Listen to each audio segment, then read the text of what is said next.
I know you take your mayoral salary in Bitcoin, or at least did. Is that still the case? I still do. If you were to run for U.S. president and win, you think you'd be able to get your salary in Bitcoin? I'm not sure. That's a good question. I'll tell you what, that would be a heck of an innovation. I think just having a president that would want their salary in Bitcoin would be wonderful for this country. Because why? It sends a signal that the president of the United States understands the transformational nature of the technology. There are technologies that have a generational impact, the internet, cell phones, things like that. This is one of those technologies. I understand at the beginning people are afraid of it. They don't really understand it. But I promise you that as you delve more into it, it becomes easier, more intuitive, and certainly the generations that follow us, it will be simple for them. Has there ever been a technology in the history of civilization that most people weren't scared of at first? I can't think of any.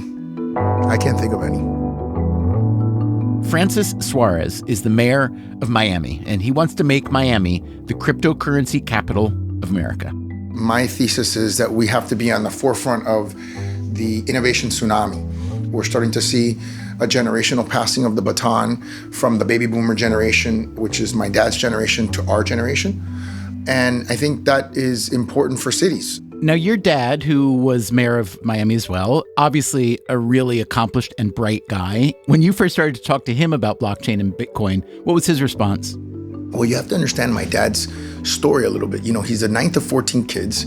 My dad graduated SUMA, mechanical engineering, full scholarship. In undergrad, has 2 graduate degrees from Harvard. So my dad is a genius, essentially. And even he struggles understanding some of this stuff. You know, to people in his generation, it seems somewhat abstract. What does your dad call you? I'm just curious. Son. Okay, so did he ever say to you, son, this sounds like total BS. This sounds really good if you're in charge of some exchange or currency, but no. This is not something, especially from a family of elected officials, that we want to be getting involved with. It's too risky. Did he ever say anything like that? He didn't, and I'll tell you why. Because he once told me that about the internet itself. So once he was wrong about that, he lost a lot of credibility with me. I think he realized he can't go 0 for 2 on a major disruption like this. Francis Suarez remembers how he felt when he first heard about blockchain technology. I can remember the specific moment.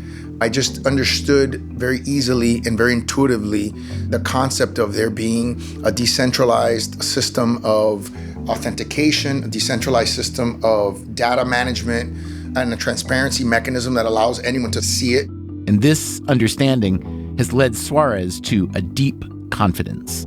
A big part of our economy is going to be based on crypto technologies. How big do you see it becoming? Oh, I think it's going to dominate 80-90%. Wait, 80-90% of what? Of the total economy. Come on. Seriously? Oh, yeah. Draw that picture for me. I'm not following. Well, remember, every single company is now a tech company. And so the question is, to what extent are people going to be a byproduct of jobs that are created through these technological systems that we see? I think it's going to be a very high number. A very high number. To be fair, the entire crypto economy is stuffed with very high numbers. The billions of dollars that venture capitalists are investing in crypto and blockchain firms, the trillions of dollars that individual and institutional investors have spent bidding up Bitcoin and other cryptocurrencies. The crypto market, it exploded in 2021. The total transaction volume grew by more than 550%. It reached $15.8 trillion. The general sentiment was that anyone who wasn't buying crypto was an idiot. This is the Woodstock of the metaverse. If you're here right now, it's the equivalent to being there in 1969. Although, as you may have heard, since we spoke with Mayor Suarez, there has been a reversal. Some people are calling it a crash, even a crypto winter. Tonight, a massive sell-off of cryptocurrency, erasing more than $200 billion from the entire market in a single day. One cryptocurrency, Terra USD, had been positioned as a so-called stablecoin, a blue-chip investment pegged to the US dollar. But it suddenly crashed, its value dropping to nearly zero. The Wall Street Journal called the Terra crash a reminder that crypto is often little more than a casino with weak regulation and few means of recourse for the losers. Terra is based in South Korea, and prosecutors there have banned the company's employees from leaving the country while they investigate the collapse. All this chaos leaves some people, like one economist we heard from in last week's episode, with a less confident view than Mayor Suarez. There's some chance that we're in the midst of a massive speculative bubble. On today's show, the second episode in our three-part series on blockchain technology and cryptocurrencies, we will pick through the carnage of the recent crash and try to figure out where things are headed. And we'll focus on NFTs, non-fungible tokens, which have gone through their own boom and bust cycle. Yeah, most of what's for sale is terrible, absolute garbage.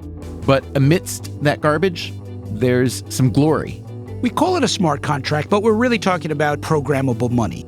The glory and the garbage, the scammery and the sublime, that's coming up right now.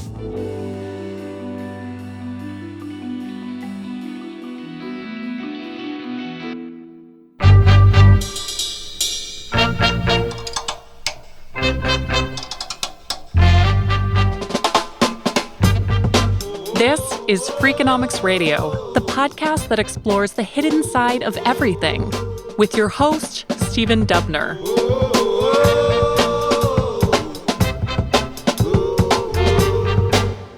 Vitalik, where are you geographically? I am in Montenegro right now. Just so I have it, can you say your name and what you do? I'm Vitalik Buterin. I am the founder of the Ethereum project. If you don't know much about cryptocurrency, you probably don't know about Vitalik Buterin. But if you do, then you know that Buterin is one of the most famous people in the crypto economy and that his Ethereum platform is the second most valuable blockchain in the world after Bitcoin. In our previous episode, we heard several smart people describe what blockchains are and how they work, but I have to say, Buterin's description is more entertaining. Blockchains, they're a form of money, but they're not just a form of money. Blockchains have some properties of things like nation states and courts and even religions. So that would make Buterin not just a crypto inventor, but a central banker, a king, a judge, maybe even a priest. He certainly has fans who consider him all that and more. While the Bitcoin blockchain came first, it is primarily a database that keeps track of one thing: who owns Bitcoins.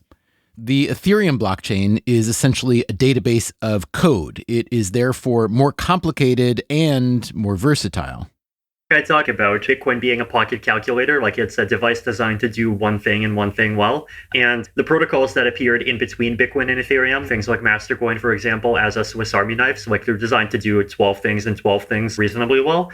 Ethereum-style blockchains, I think of them as being like smartphones. They can do a whole bunch of things, and whatever application you want to make, you write up the logic of that application as a piece of code, upload the code onto the blockchain, and you have an application. And all you need is to download a piece of code, and your device has just gained a new ability. So you can keep on being able to do new things and different things without having to change the underlying infrastructure, which is amazing for making more innovation possible. And was that distinction what made you want to create Ethereum in the first place? Was it a frustration with the limited capability of Bitcoin? A frustration with the limited capabilities of things like Mastercoin, actually.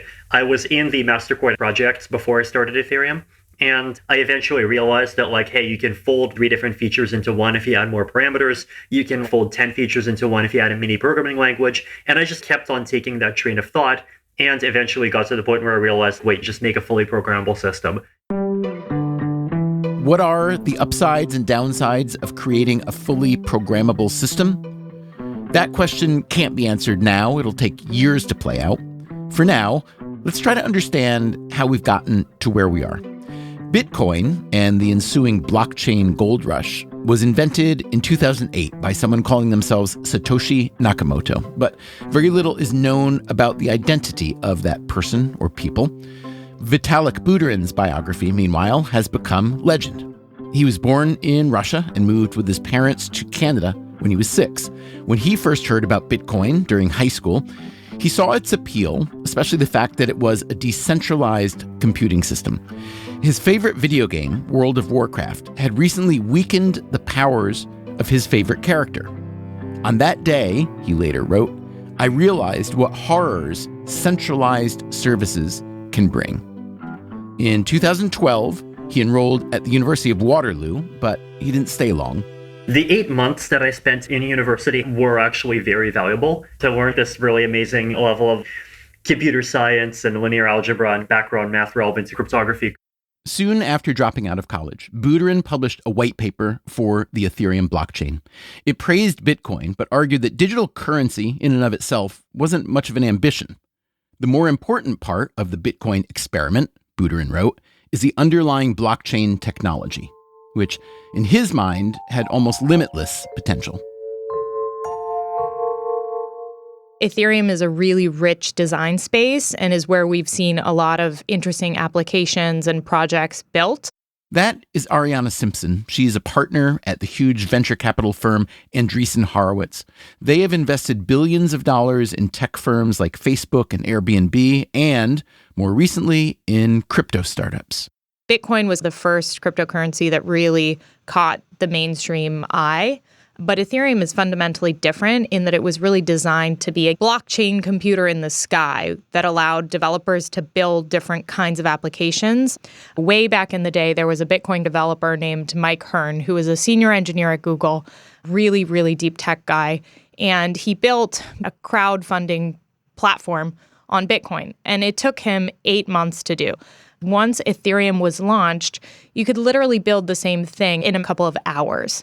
The Ethereum blockchain, like the Bitcoin blockchain, issues a native cryptocurrency or token. It's called Ether. But here again, there are some fundamental differences.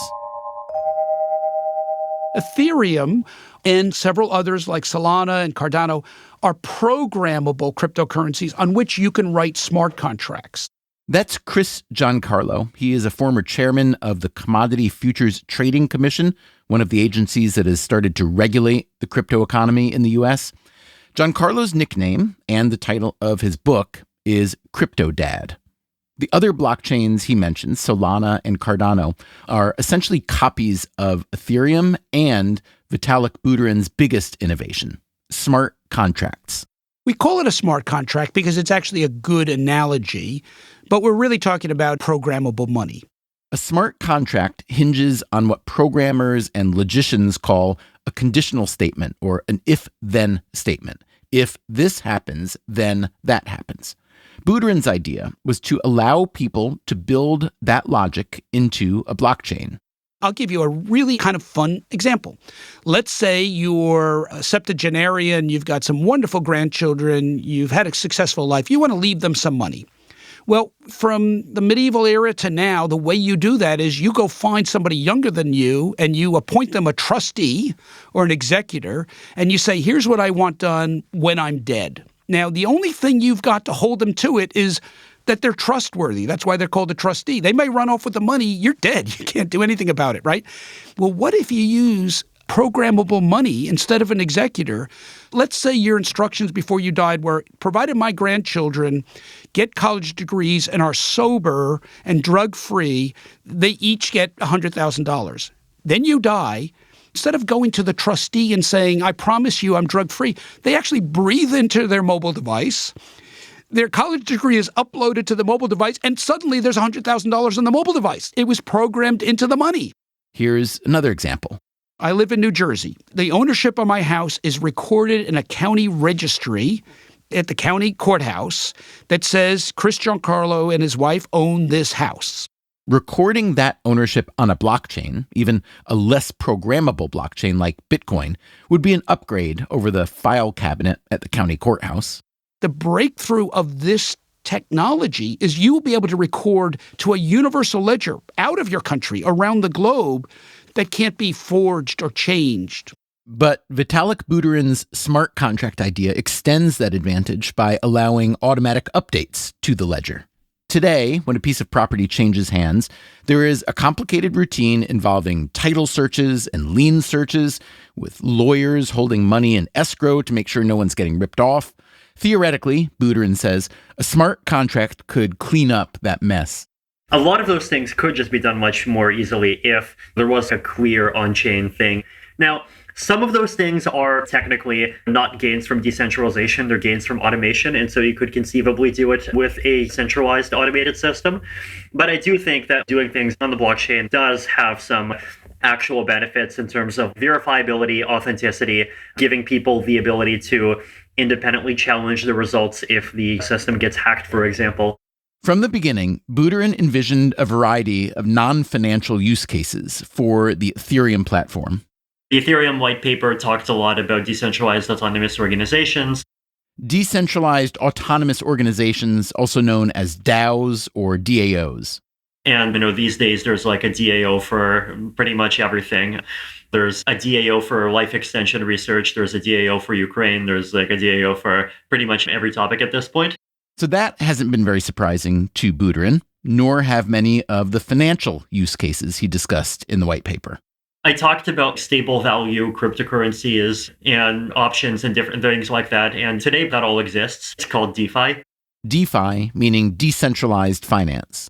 And obviously the word DeFi didn't really exist until like around 2018 or 2019. But what we have now does actually feel not too far from what was envisioned there. Outside of finance, I feel like there have been more surprises. For example, NFTs have been a total surprise, right? NFT, what it stands for is non-fungible token, which is different from a fungible token. Ariana Simpson again. So for example, you have the Ethereum blockchain, and then the units of that blockchain, meaning the tokens that are native to that blockchain, are Ether. One Ether is functionally similar to another Ether, meaning they're interchangeable or fungible. Fungibility is useful if you want to use a token as a currency. One Ether is the same as another Ether. The same goes for dollars. An NFT, on the other hand, is a distinct, unique token. So it could represent a piece of digital art, and that is the type of NFT that has become most well-known and what most people think of when they think of an NFT. To date, most NFTs live on Buterin's Ethereum blockchain. And this, as he was telling us, came as a surprise. I totally did not predict that people would be like paying $3 million for a monkey and that this would be one of the use cases of the blockchain. Yes, paying $3 million for a monkey. Buterin is talking about a set of NFTs called the Bored Ape Yacht Club. They are cartoon images of apes wearing funny hats and sunglasses. Celebrities like Justin Bieber, Tom Brady, and Paris Hilton have bought and promoted them. Does it surprise you that the creator of Ethereum is also surprised about NFTs? This is worth paying attention to. If you are a blockchain or crypto skeptic, NFTs may represent the purest example of financial froth, of runaway enthusiasm. The first Ethereum-based NFTs were created in 2015, but didn't get much attention. By 2020, the conservative estimates put total NFT sales at around $83 million, and a year later at $18 billion. A lot of that money was flowing to celebrity-hyped projects like the Bored Apes or CryptoPunks. But over the past several months, the NFT market has soured. While the NFT community itself calls it a slump, the Wall Street Journal noted that the NFT market is collapsing, citing a massive drop in trading activity. Watching the NFT space grow has been fascinating. It's like this big mixed blessing for the crypto space because, like, on the one hand, it's really legitimized it and it's really brought in people who are very different from the kinds of people who were in crypto before the NFT boom. But at the same time, there's a whole bunch of people going $3 million pictures of monkeys, WTF. I have some kind of hopes for the space. Like, one of the things that's kind of excited me since the beginning is this mechanism designed for public goods. If we can somehow get $3 million monkeys where the proceeds go to giving like anti-malaria bed nets to people in Africa, that's an amazing social technology, right? I really want to try to push this toward more of that kind of stuff. We'll see. Ariana Simpson from Andreessen Horowitz is more bullish about NFTs. It just expanded the type of people who could be interested in crypto. Simpson's support shouldn't be surprising. Her firm invested nearly $500 million in Yuga Labs, the developers behind the Bored Ape Yacht Club. This was the first time that a lot of people who had never really gotten crypto, it clicked for them. They were like, oh, this is a unique thing that I own. Nobody else can have it. It's mine. I can move it around. I can do different things with it. Do you think that the attention paid to the first big public wave of NFTs, which seems to have very much subsided now, do you think that hurts the long-term development of more broadly applicable NFTs? Or do you think it's just one of those things that happens in the development of a new technology and it'll be forgotten in a couple of years? I don't think it was negative, nor do I think it will be forgotten. It was the biggest wave of new entrants into the space that we've seen.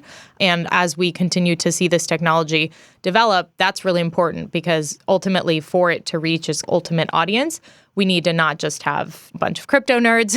I actually think right now in the mainstream conception, an NFT is a very limited set of things, whereas in reality, what we expect to see is an ever-growing and richer universe of what a non-fungible token can actually be.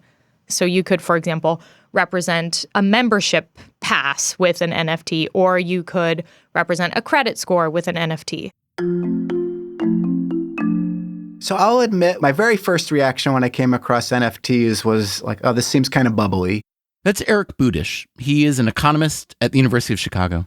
My second reaction was more positive. I don't quite get spending $1 million on a CryptoPunk, but I think it's creative and new. In our previous episode, Budish was the economist who cast shade on the Bitcoin blockchain and cryptocurrencies. I think there's some chance that we're in the midst of a massive speculative bubble that we'll look back at as sort of a tulip mania. So why is he more charitable toward NFTs? It seemed like at least a genuinely new use case. One of the things that seems neat about NFTs is you can track ownership and provenance really easily. So you can keep track of like, oh, I bought this rare Air Jordan digital image and I just sold it to you and you sold it to the next guy. That would be great for concert tickets. It kind of would eliminate fraud. Budish has done research on the market for concert tickets and other live events. We discussed this in an earlier episode, number 311. It was called, Why is the Live Event Ticket Market So Screwed Up? So why is it so screwed up? Budish says most tickets are actually underpriced because artists and sports teams don't want to be seen as greedy and they want to keep things affordable for fans. But if there is a lot of demand for a particular live event, those underpriced tickets get bought up by ticket brokers for resale. And then this fervent resale market where all of the profits from the underpriced tickets, instead of going to fans, go to ticket brokers or go to StubHub. Which means the average fan is priced out anyway, and the artists and teams don't even benefit. I think you have to let artists and sports teams ban resale or restrict resale if they want to. So you have to make it possible for Bruce Springsteen to set a $75 price for his tickets and have that ticket be something that you literally cannot resell to another human. But what if each ticket were an NFT? This would allow the artist or sports team to control that ticket from the moment it's issued until the event. So you could have a different non-fungible token for each seat in a stadium, for example. If I sell you my ticket, we could confirm the transfer. You could confirm the legitimacy of my ticket. Not only would this allow the artist or sports team to capture most of the profits rather than the ticket resellers, it could also help prevent ticket fraud, which at the recent Champions League final in Paris played at least some role in a pregame disaster. The Champions League final, Liverpool versus Real Madrid, about 60,000 Liverpool fans show up at the game, and there's some mix of fans with real tickets, a lot of fans with fake tickets. The French government initially claimed there were 40,000 fake tickets. That number has since been walked back. It was probably closer to 3,000. Still, the fake ticket problem contributed to the general mayhem around the event. There was also some outright thuggish and criminal behavior. All of this prompted an over-the-top police response involving tear gas, arrests, and even more mayhem. And they were paper tickets that were easily enough counterfeitable. And so clearly some kind of counterfeit proof technology would be useful there. And a blockchain is a natural solution to that problem. The tokenized ticket would allow very easy verification of who owns what. It's just good data integrity. If I'm buying a ticket on the secondary market, I could confirm that I bought a legitimate one. So Eric Budish, an economist who is generally skeptical about cryptocurrencies, is provisionally enthusiastic about NFTs because he sees their anti-fraud potential. But let's be honest, there has been a ton of fraud in the NFT market itself. Consider the Bored Ape Yacht Club NFTs. One was recently listed for resale on OpenSea, the biggest NFT marketplace, for $1 million. Hackers managed to buy it for $300,000. OpenSea only offered $30,000 in compensation. Another $3 million worth of Bored Apes were recently stolen in a phishing attack. Plagiarism is also a big problem. OpenSea has a tool that lets anyone mint their own NFTs, which is great for artists who want to turn their own work into a digital asset. But OpenSea admits that this tool has also been liberally used to create fraudulent and counterfeit NFTs. And there's another category of ripoff known as a rug pull. This is the digital equivalent of the old con, where you sell someone a piece of swampland by showing them pictures of the new golf resort that's supposed to be built next door. So how does the NFT equivalent work? Here's an example. In January 2022, the developers of a new NFT collection called Frosties raised money by pitching investors on a video game, a huge digital community, and special merchandise for early investors. They sold out within an hour, raising more than $1 million. The Frosties developers promptly transferred those funds to themselves and wiped all Frosties materials from the web. In 2021, these rug pull scams are estimated to have totaled nearly $3 billion. It's enough to make you think that every NFT is a scam. Coming up after the break, we talk to a real artist who's launching a real object into the NFT space. To me, it's all sculpture. The NFT space is another medium, like oil painting. And is crypto trading a smart profession? I would recommend actually learn computer science or learn economics. That's coming up right after this.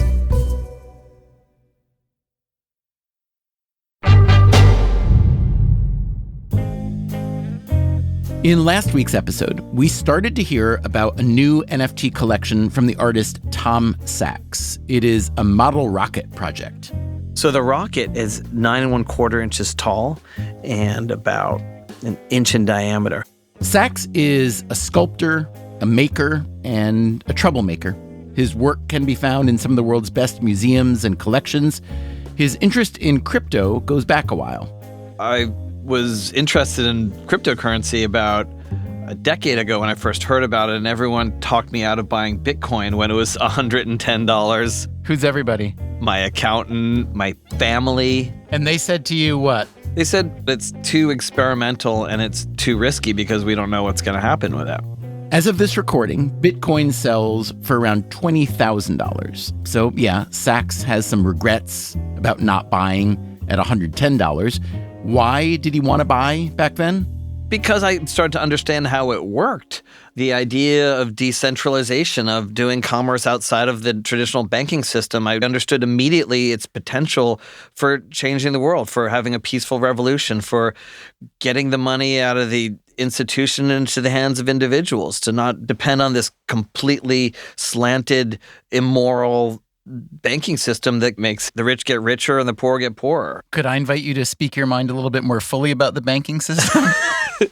I mean, it's racist and classist. It's not the way I want the world to be. And my commitment in my art is not representing the world the way it is, but making the world the way I want it to be. And the most important thing that any of us can do in the NFT space is engage in it. In other words, if you make pizzas, accept cryptocurrency. If you make sculpture, find a way to do it as an NFT.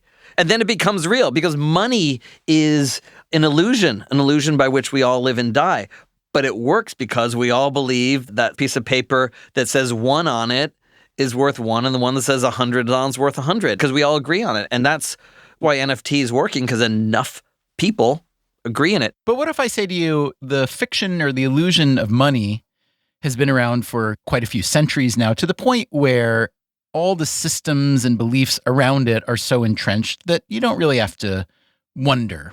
Whereas with cryptocurrency, I'm conducting zero of my life using cryptocurrencies. And therefore, to me, it's not, quote, real. To me, it's a gated community where the gate is built by the people who stand to profit most from it. Tell me where I'm wrong there. Well, you're right in that it's new and not trusted, and trust is built only through time and experience. You're wrong in that no one's controlling the gate. The data is spread across the entire blockchain, so no one can go in there and fake it. Tom Sachs didn't want to fake it as an artist either. So he tried to come up with a crypto project, an NFT project that felt worthwhile. And he did. It's called the Tom Sachs Rocket Factory. The ultimate purpose of the Rocket Factory is for the studio to engage in a project that's totally authentic to what it's been doing. The studio being Sachs's art studio in Lower Manhattan, where he and his team have for years engaged in old school design and manufacture. The values of the studio that we're always promoting are the handmade. So there is a physicality to the rocket, and we're really trying to humanize this experience and make it something that's not staring at a concrete cinder block wall all day in the basement making billions on crypto, but to connect with the real world. Because if crypto is going to work, people have to feel. People have to have an emotional connection with it. At first glance, the Rocket Factory collection looks like any other collection of NFTs, like the Bored Ape Yacht Club, or maybe even Frosties. Last summer, Sachs minted 3,000 model rocket parts, more precisely, 3,000 cartoonish drawings of rocket parts, each one an NFT. 1,000 nose cones, 1,000 bodies, 1,000 tail assemblies. This is all happening via code on the Ethereum blockchain. But in this case, the virtual NFTs also had a physical component, 3,000 actual model rocket parts that corresponded with the NFTs. And Sachs being Sachs, the parts were hand-painted with a variety of logos of well-known brands. There are 30 different brands, like Budweiser, Chanel, Trojan, Skippy, NASA, Hello Kitty. And these are chosen by you? I chose all of these brands to represent who I am. Which part of you is Hello Kitty? Hello Kitty is the sweetest part of me. She also represents my faith because she's the ultimate merchandising icon. She has no voice. She is just perfection. She was born in London. She weighs about 3 apples. She's someone who's been with me since adolescence, and I love her. Okay, so people could buy these rocket parts, and there are 2 types of rocket they can assemble, correct? Right. So there are 3 parts, but you could assemble a perfect rocket, 3 of a kind, like 3 Marlboro nose cone body tail, or you could do a Franken rocket, which could be a Marlboro nose and a McDonald's body and a Budweiser tail. What would you say is more desirable, a Franken rocket or a perfect rocket? I would argue strongly for Frankens. They're way more interesting because you slam 3 of these brands together that don't belong together. My secret formula to success is 1 + 1 = 1,000,000. And choosing just the right, wrong 2 things to put together is how you come out with magic. So while most NFT projects are purely digital, the Rocket Factory project has a physical component that leads to a process best described as transubstantiation. Because once you assemble the 3 parts of your NFT rocket, whether a perfect version or a Franken version, you can select a launch date, at which point the Tom Sachs studio assembles a physical version of your model rocket and launches it a few hundred feet into the sky. They film the launch, the parachute popping, the gentle return to Earth. At this point, the rocket owner can claim possession of the physical rocket. They can choose to donate it to a trophy case that is bound for a major museum, or if they don't quite believe in transubstantiation, they can have Tom Sachs shred the physical rocket. So far, Out of the more than 800 rockets that have been assembled, only 16 have gone to the shredder. Even though it's kind of a conceptual project, it has a physical manifestation that's very important. And in this age of the metaverse and virtual everything, we're really dedicated to the physicality. As NFT projects go, yours strikes me as particularly complicated and robust and involved. And I use all those words as compliments, truly. There's the physical manufacture, there's a decorative and branding component, there's the rocket launching, and quite a bit more. So I guess the question is, why go to all this trouble? Why did the Tom Sachs studio not just do another Bored Ape Yacht Club series in Tom Sachs style? Well, it's because we're idiots. Yeah, you're so right. We should have just gone the easy route. You should always do the easiest cash grab possible. We're just not wired this way. So I've read that around $30 million in value has been exchanged via rocket part NFTs on OpenSea since the project started. Does that sound about right? I think it's probably more like 50 million, but it depends on the value of Ethereum, which goes up and down wildly. And how much of that money is actually captured by the Tom Sachs Rocket Factory? 10%. And that's in the smart contract. Every time a rocket is traded, 10% goes back to the maker, and that's us. In a series we did some months ago about the art market, we discussed one of that market's greatest perversions. When an artist like Tom Sachs sells a piece for, let's say, $50,000, and that piece is later resold at auction for $5 million, the artist typically doesn't participate in that capital appreciation. In other words, they don't get a penny from the resale. In a way, that makes sense. An architect who's hired to design a building doesn't get a cut when that building is later resold. But for an artist, especially a living artist, resales can seem unfair. One major feature of a blockchain-based smart contract, whether it's for an artist like Tom Sachs, or in an example we heard earlier for Chris Giancarlo's grandchildren, is that the contract can be programmed to specify that a given share of a transaction goes to a given recipient. This is the first time ever that artists have shared in a secondary market. And the power of that isn't just about the money, it's about being engaged. And it's not just artists. This notion could apply to everything else.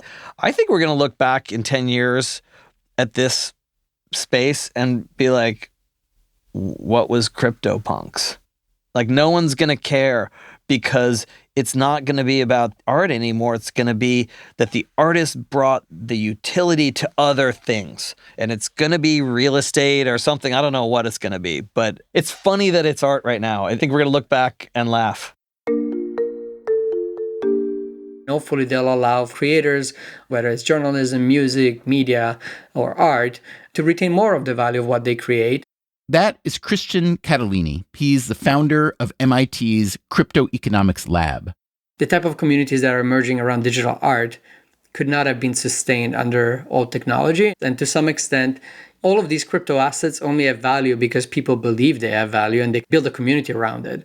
So it's challenging for economists because we tend to give some of these things for granted. But if you talk to a sociologist, they'll tell you, well, of course, money is just part of your tribal affiliation. And these NFT communities that emerge are exactly the same. People converging around interests, passions, and beliefs about the future. So do you think that economists, if I'm asking you to indict yourself essentially, do you feel that economists are in a good position to think through all these implications and especially the market designs for crypto? Or do you think that the way you're trained, you may have too much attachment to the standard system? I think you captured the essence of it, which is conditional on economists being able to take a step back and realize that some of those assumptions may be imperfect or incomplete.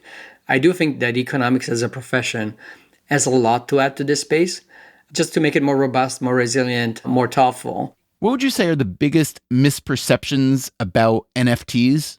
I think there's a lot of misunderstanding around NFTs that actually resembles the early misunderstanding around Bitcoin and other crypto, which is like, why should these things even have value? I think what's challenging with NFTs today is that you do have some actors that come in and just want to ride the wave of attention and speculation.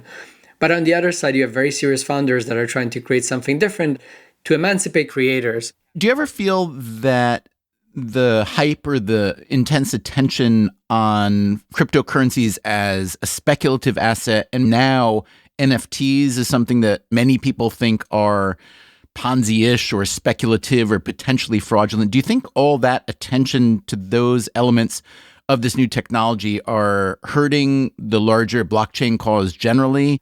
If you look historically, every major wave of technology did generate some frenzy, whether it's railroads or steam engines. So I don't think this is any different in that sense. It's just that we see a lot more digitally. If you had a set of startups in any field and you'd be able to see the value of their equity in real time, you probably say, oh, wow, solar is extremely volatile. So what's unique here is that you almost get to see under the hood. And so that has also attracted, of course, all sort of market manipulation and bad actors that take advantage of retail investors looking for the next big thing. What would you say to a 15-year-old who decides right now to give up their education and career path to become a crypto trader? Crypto trading is extremely volatile and extremely challenging. I would recommend, actually, if you're really passionate about this space, learn computer science or learn economics and try to make a difference through your work. That's going to be actually a lot more profitable, I think, than trading. These markets have crushed souls before. Did you say these markets have crushed souls before? Yes, when it all crashes down to zero, hopefully they don't take it too personally. Of all the noise that's happened around the crypto revolution to date, perhaps the noisiest moment, the one that really entered the public bloodstream, was an NFT auction in March 2021. The online auction for Beeple's The First 5,000 Days just wrapped up at Christie's. Final sale price, $69.3 million. That's more than most Picassos, Monets, or Warhols. Now to repeat, that's $69 million for a digital token. Shocking. Insane. Who was it that paid $69 million for the NFT of a digital artwork by a previously unfamous artist known as Beeple? The buyer, it turned out, was a crypto investor named Vignesh Sundaresan, who had recently bought 20 other Beeple NFTs, bundled them together, and offered portions of the bundle for sale via a blockchain token called B20. Sundaresan kept 59% of the B20 tokens. Beeple himself owned 2%. After that historic $69 million auction purchase put Beeple's name in headlines around the world, the value of B20 tokens increased 60-fold. And then plummeted. Today, they're worth almost nothing. You can understand why the average person, you maybe, would consider NFTs and perhaps all crypto assets, including cryptocurrencies, to be suspect at best and perhaps a total scam. Well, I think it's kind of like country music. That, again, is the artist Tom Sachs. You know, most of every genre is terrible, but even country music has Patsy Cline, Hank Williams, Dolly Parton, Merle Haggard. Yeah, most of what's in crypto space is terrible, absolute garbage. I think a lot of people who dismiss or dislike cryptocurrency do so because it feels scammy or hustly, as if the primary purpose is to just extract as much, quote, real money as possible. How fair or unfair is that assessment? Yes, like in anything, you can make money if that is your goal, but I can't do anything about that. Well, except try to make good ones. I think all we can ever do is do the best we can do, to have the most integrity as a artist, as a lawyer, as a broadcaster, as a storyteller. It doesn't matter what you do, it's how you do it. So this space is happening with or without me. This train's going. I want to get on it and make the space better because I can. Now, I'm looking here, Tom, at all the different brand rockets that are represented. So the strangest thing about this chart is I don't see a Freakonomics radio rocket. Is that an oversight? Yeah, absolutely. We really wanted to include Freakonomics as a rocket. We love the brand. But the hardest thing about this project, and I took 3 months to lay out these 30 brands, were a lot of the ones that fell on the floor. So, Tom, do you think there's any way you could remedy this oversight? Well, I've got an idea. Yeah? Why don't we launch a rocket together? Yes. And that's how we found ourselves heading outside toward Bryant Park in the middle of Manhattan with a Franken rocket representing Freakonomics Radio, although it didn't go quite as planned. I'm not running, I'm just leaving. I'm leaving. I'm sorry. Next time on the show, can we finally get Tom Sachs's Freakonomics Radio Franken rocket NFT off the ground? And what does the crypto future look like? Crypto will take over everything and the traditional financial system will just wither. I don't think that is how the future will play out. How about DeFi? DeFi is moving so quickly, we're not totally sure what that's going to look like at the end of the day. And what about Web3? We don't want to be the person who in 1993 says, why do we need the internet? That's next week in the third and final episode in our special series about blockchain and crypto. Until then, take care of yourself. And if you can, someone else too.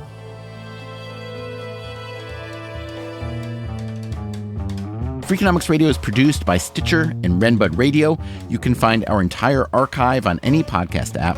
This series is being produced by Ryan Kelly. Our staff also includes Neil Carruth, Gabriel Roth, Greg Rippin, Zach Lipinski, Rebecca Lee Douglas, Morgan Levy, Julie Canford, Jasmine Klinger, Eleanor Osborne, Emma Terrell, Lyric Bowditch, Jacob Clementi, and Alina Kuhlman. Our theme song is Mr. Fortune by the Hitchhikers. All the other music was composed by Luis Guerra. If you would like to read a transcript or the show notes, or take a look at the underlying research of our episodes, that is all at Freakonomics.com. You can also sign up for our newsletter there, and you can leave your comments on any show. We can also be reached at radio@Freakonomics.com. Sorry about my froggy voice today. It's a summer cold. As always, thanks for listening. One of the brands threatened to sue us. That would be great news for you, though, wouldn't it? I think so. It's just time-consuming. And then once I got in touch with their lawyers and the head of their company, we had a long conversation. And by the end of it, they asked if we would be available for hire to help them develop a project about their brand in the space. And could they please purchase directly from us one of that rocket? The Freakonomics Radio Network. The hidden side of everything. Stitcher.